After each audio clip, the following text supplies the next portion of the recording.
Are you stuck in a quarantine like I am and need an effective exercise to be able to add to your workout that's actually worth it?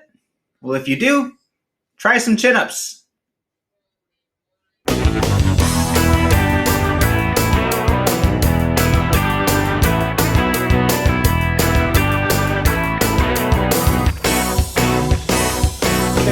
Chocolate earlier today, and I was very pleased to see that they now have rum cookies. Rum cookies. Who the hell came up with that idea? A diabetic pirate? I try having a couple of those before next time you work out. You'll be performing like Captain America and feeling like Captain Morgan. Okay.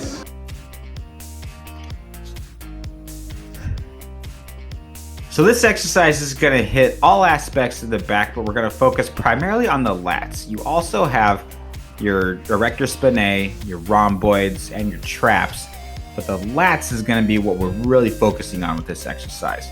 So on something like this pose, which is a back double bicep or a rear double bicep, this is going to show more of the detail of the back, and then a rear lat spread is going to show more of the width. The number one rule in aesthetics is to display the appearance of a small waist. So twisting at the waist, like what I'm doing right now, is a method of doing that in your posing. This is a rear double bicep pose from one of my recent competitions. And so the rear lat spread is really the best way to show off the lats, or a front lat spread, which is going to be in the next picture here. This is another rear lat spread.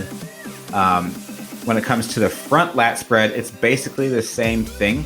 And that's a real true test to your lats, is if you can be able to see them from the front.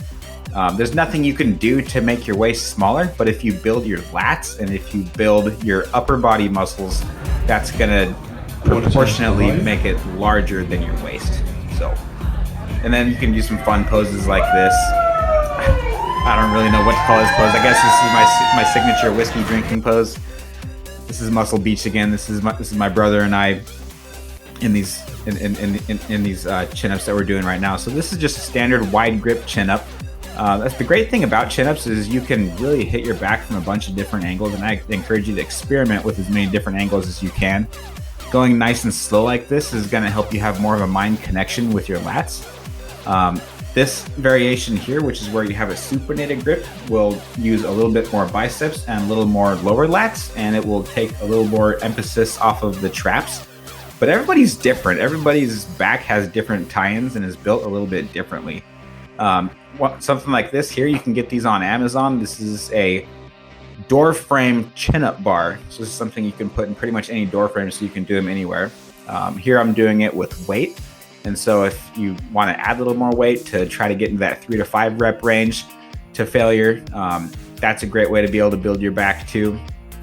The nice thing about doing it is it makes the body weight ones feel super easy. And if there's something that you have to be able to rotate your hands, like this, you can get a good full stretch in the rear delts at the bottom and a full contraction at the top. So this is kind of my favorite way to do chin-ups.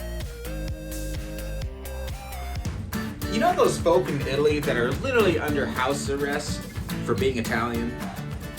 Italians have no concept of social distancing. Now me, I get social distancing because I look so wholesome that people just like naturally try to keep their distance. I get asked all the time, are you like a youth pastor just trying to fit in? What's up, dog? Hey, you got a minute? I do have great hearing though, because generally whenever somebody asks that, they're already 6 feet away anyway. And I'm one of the only people that I know that everywhere I travel, I always have a seat for my backpack.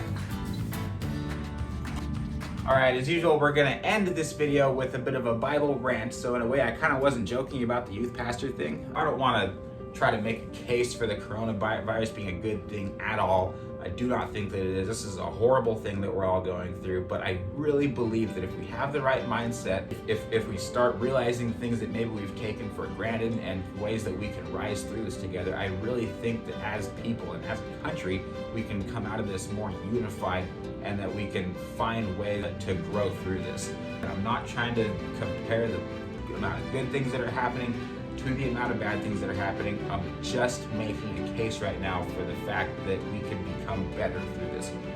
So first of all, I just wanted to point out a couple verses that I found particularly encouraging. Joshua 1:9, this is my command, be strong and courageous. Do not be discouraged, for the Lord your God is with you wherever you go. James 4:8, come close to God and God will come close to you. I'm realizing how many relationships that I've taken for granted. Proverbs 17:14 through 22, a friend loves at all times and a brother is born for a time of adversity.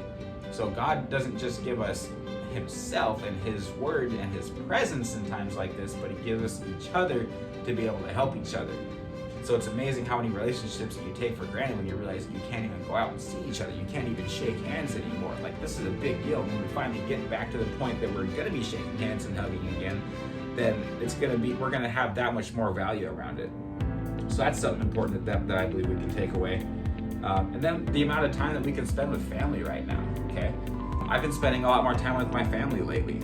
Proverbs 22:1 through 16, train up a child in the way he should go, even when he is old, he will not depart from it. Ephesians 5:25, husbands, love your wives as Christ loved the church and gave himself up for her. And Psalm 144 verse 12, may our daughters be as pillars sculpted in palace style. Apparently pillars sculpted in palace style was quite the compliment back then. And then the last thing is that this is an opportunity to be creative. I'm not able to get as much stage time as I want to, being a comedian and developing my act and everything. And so we've been doing open mics over Skype. We've been doing open mics over Zoom. We've been doing meetings over Zoom. We've been writing jokes together. I'm seeing more people start podcasts than ever before. I'm seeing more people start YouTube channels than ever before. We're using technologies and pushing the limits of technology further than we've ever pushed it before. These are some really exciting and innovative times that are happening right now. And I wanted to wrap up on 1 Timothy chapter 4, verses 14 through 15, because I found this one to be particularly encouraging to anybody that does something creative. Do not neglect the gift you have, which was given you by prophecy. Practice these things, immerse yourself in them, so that all may see your progress. So if there's ever been a time to just hunker down and write or create videos, start a podcast, whatever it is that you do that's creative, start a side business, work your side hustle, this is the time to do that, I think, better than any other time. So with that, I don't know how long this will take, but we will get through this. Thank you so much for watching this video. If you did like it, please like and subscribe to the channel. I also have a video on dumbbell overhead presses as well as body weight dips. And this is just a time where we could all use some encouragement, some motivation, and we could all laugh a little bit. So if you found that, I would ask that you please share this with some of your friends that could also